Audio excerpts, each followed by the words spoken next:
کسی بھی ملک سے اگر اسلام کو ختم کرنا ہو پہلے وہ علماء کو بدنام کریں گے، علماء کو بدنام کریں گے تو مدارس بدنام ہو جائیں گے، مدارس بدنام ہو جائیں گے تو پھر دین کا نام لینے والا کوئی نہیں ہوگا۔ اس کو ایک چھوٹی سی اگزامپل دیتا ہوں آپ کو۔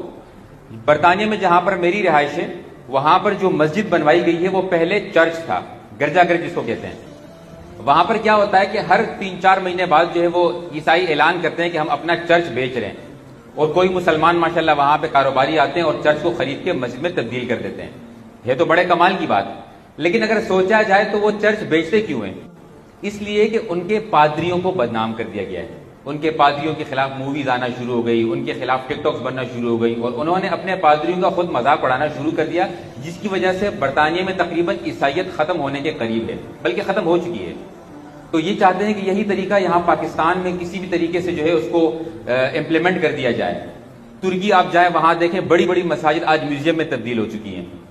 وہ کہتے ہیں کہ مدارس کو سیکولر اسکول میں تبدیل کر دو، یہاں پر عصری تعلیم دی جائے، مدارس سے سائنسدان کیوں نہیں پیدا ہوتے ہیں، مدارس سے ڈاکٹر کیوں نہیں پیدا ہوتے ہیں، مدارس سے انجینئر کیوں نہیں پیدا ہوتے ہیں۔